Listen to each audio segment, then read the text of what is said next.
আজ এসআইআর এর তালিকা প্রকাশ। 7 কোটির বেশি ভোটারের নাম থাকবে তালিকায়, কিন্তু এই তালিকা চূড়ান্ত নয়। তথ্যে অসঙ্গতির নথি খতিয়ে দেখবেন 3 রাজ্যের 400 বিচারক। ধাপে ধাপে সাপ্লিমেন্টারি তালিকা প্রকাশ হবে।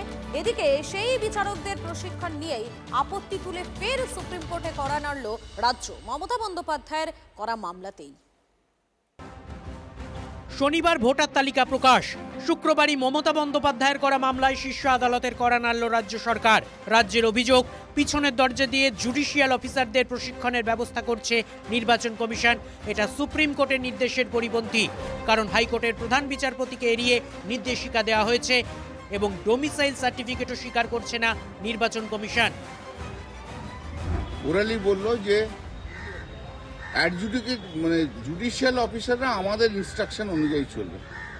কে কি ট্রেনিং দিচ্ছে কি না দিচ্ছে সেটা দেখার দরকার। এটা পুরোটাই সুপ্রিম কোর্টের এখতিয়ারভুক্ত এবং সুপ্রিম কোর্ট বলে দিয়েছেন যে যারা যেটা জুডিশিয়াল অফিসাররা করবেন সেটা মান্যতা দিতে হবে as if it is supreme court's order. তবে কমিশনের কাছে হস্তক্ষেপ করেনি সুপ্রিম কোর্ট।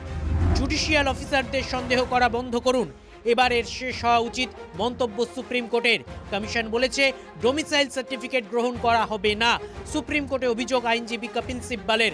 বিচারপতি জয়মাল্য বাগচি জানিয়ে দেন, যদি কোর্টের নির্দেশে এই ডকুমেন্ট গ্রহণ করার কথা বলা থাকে তবে তা খতিয়ে দেখতে হবেই। এখনো কি গাল ফর্সা টুকটুকে আছে নাকি রং বদলেছে?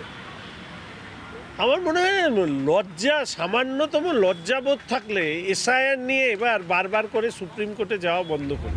এদিকে পূর্ব ঘোষণা মতোই শনিবার ভোটার তালিকা বেরোচ্ছে, তবে যাদের তথ্য বিচ্যুতি রয়েছে তাদের নামের পাশে তার উল্লেখ থাকবে। সংখ্যাটা 60 লক্ষের মতো। ওই 60 লক্ষ নাম বিচার করবেন পশ্চিমবঙ্গ, ঝাড়খণ্ড ও ওড়িশার 400-র বেশি জুডিশিয়াল অফিসার।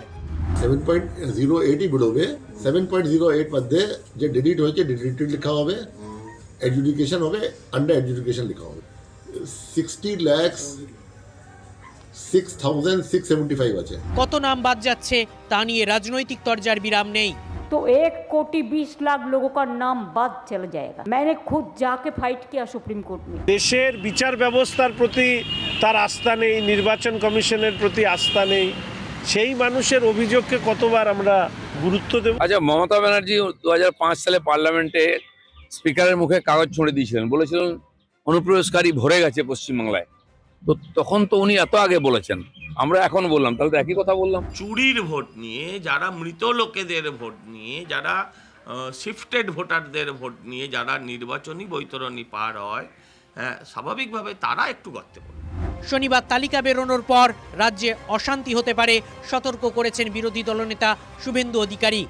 28 তারিখের ভোটার লিস্টে যাদের নাম থাকবে না তারা এদিকে ওদিকে ঝামেলা করবেন না। প্রচুর সেন্ট্রাল ফোর্স এসে গেছে, উস্কানিতে পা দেবেন না। আপনারা পরিকল্পনা করেছেন বেশ কিছু জায়গায় বিডিও অফিস জ্বালাবেন। উস্কানি দাতা তো এখানে আছেন মমতা ব্যানার্জি। তাই কি তালিকা প্রকাশের সময় রাজ্যে পৌঁছে যাচ্ছে কেন্দ্রীয় বাহিনী? আইন শৃঙ্খলার সমস্যা হলে কেন্দ্রীয় বাহিনীকে ব্যবহার করতে পারবে পুলিশ প্রশাসন। হাইকোর্টের প্রধান বিচারপতি, মুখ্য সচিব, ডিজিপির সঙ্গে বৈঠকের পর জানিয়েছেন সিইও মনোজ আগরওয়াল, সবচেয়ে বেশি 14 কোম্পানি কেন্দ্রীয় বাহিনী মোতায়েন হবে পূর্ব মেদিনীপুরে। কলকাতা, মালদহে 12 কোম্পানি করে মোতায়েন হবে কেন্দ্রীয় বাহিনী। ভোটের আগেই মোট 480 কোম্পানি কেন্দ্রীয় বাহিনী আসছে রাজ্যে।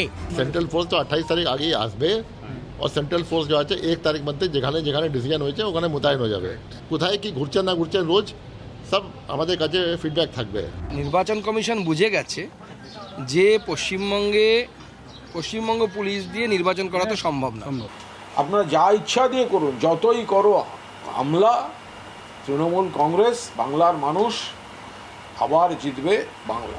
আম বাংলার মেয়েরা ঝাঁটা হাতে প্রতিবাদ করবে, প্রয়োজন হলে ঝাঁটা পেটাও করবে।